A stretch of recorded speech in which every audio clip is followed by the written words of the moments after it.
आज की ये कहानी अगर आपने ध्यान देकर सुन लिया तो आपका मन आपका गुलाम बन जाएगा और जो आप चाहोगे वही आपको मिलेगा। जो आप सोचोगे वही आपके साथ होगा और जो आप करोगे उसमें सफलता मिलना 100% तय है।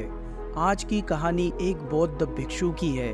भिक्षु वह होता है जो सब कुछ त्याग देता है और एक उद्देश्य को अपना लक्ष्य बना लेता है। किसी भी व्यक्ति के भिक्षु बनने के पीछे एक बड़ा कारण होता है। कोई भी व्यक्ति ऐसे ही भिक्षु नहीं बन जाता।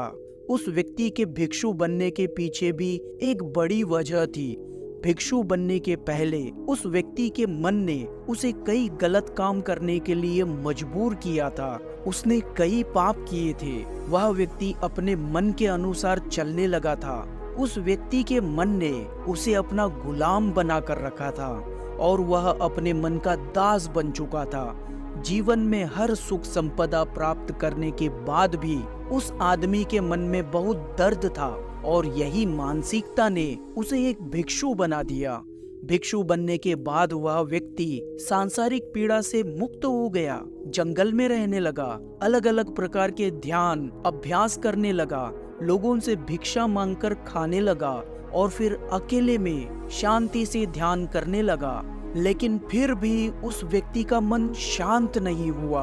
वह बेचैन और परेशान रहने लगा। यहाँ पर एक बात हम सभी को समझनी है कि हम सभी जानते हैं ध्यान किसी भी यात्रा या आत्म सुधार का शुरुआती चरण होता है। इसे तब शुरू किया जाता है जब हमारा मन शांत हो, जब हमारा मन हमारी बात सुनता हो।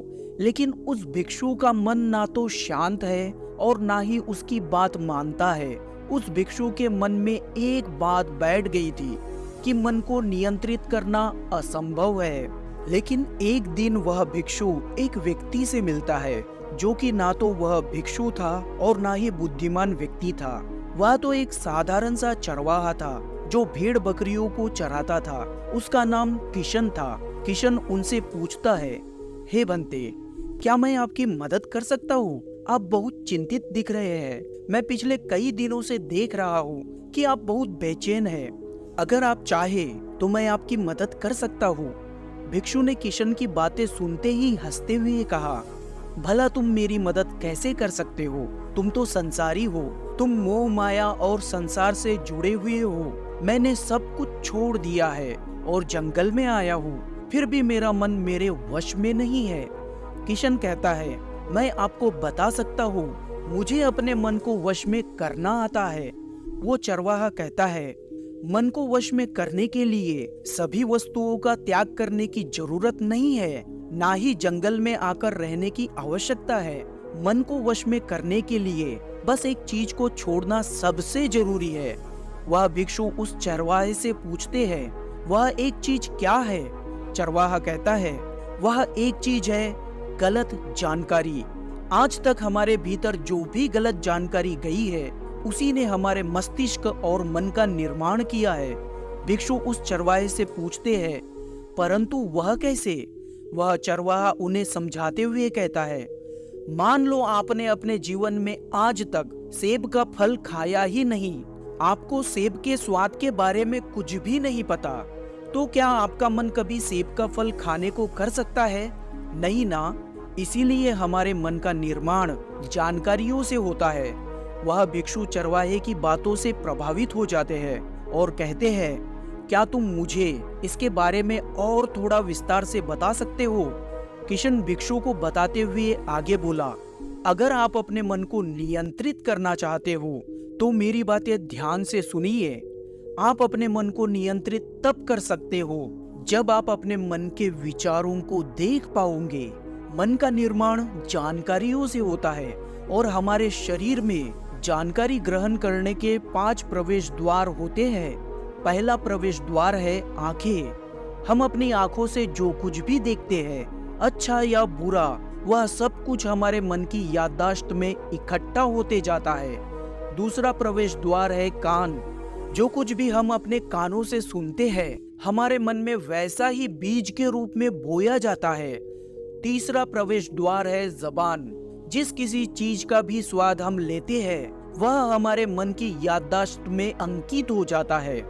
चौथा प्रवेश द्वार है नाक। जो कुछ भी हम एक बार सूंघ लेते हैं, चाहे वह सुगंधित हो या दुर्गंधित, वह हमारे मन में दर्ज हो जाता है।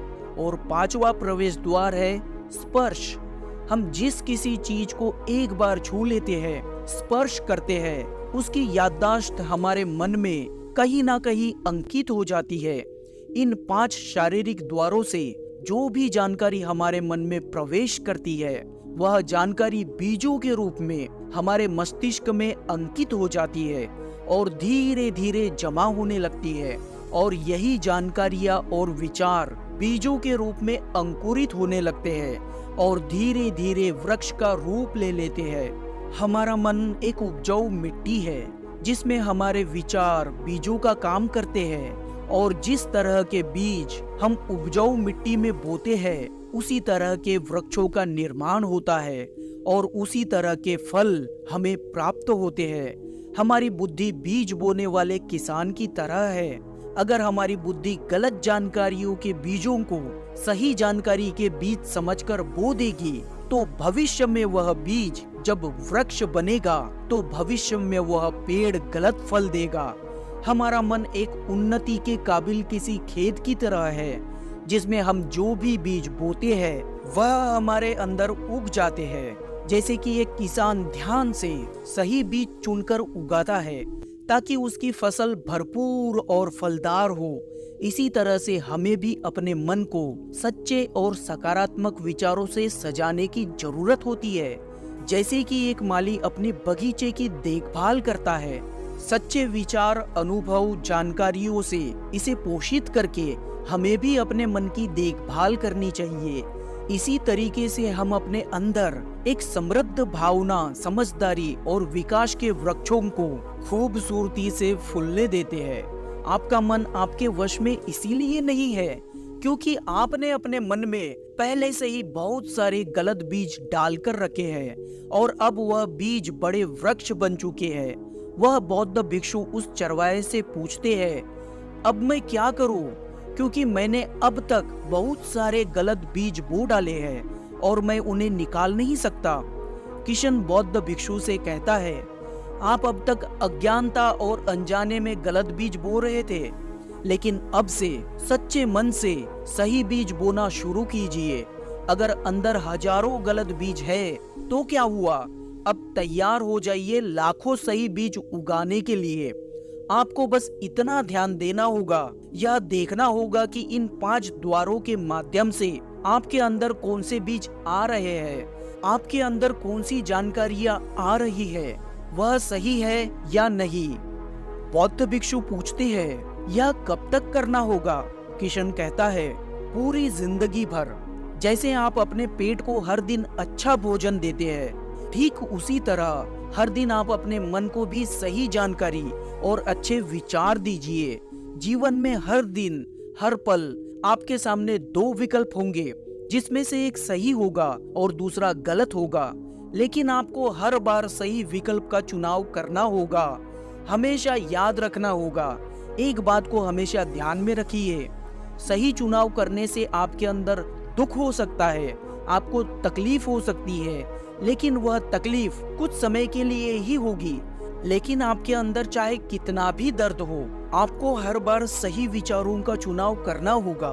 जितना बार आप सही चुनाव करते हो, उतने ही अधिक सही बीज आपके अंदर बोए जाएंगे, और जिस दिन आपके अंदर सही बीजों की संख्या गलत बीजों की संख्या से अधिक हो जाएगी, उस दिन आपका मन आपके नियंत्रण में होगा। लेकिन उस दिन के लिए आपको आज से ही अपने प्रयास को जारी रखना होगा। बौद्ध भिक्षु किशन की बातों को समझ जाते हैं।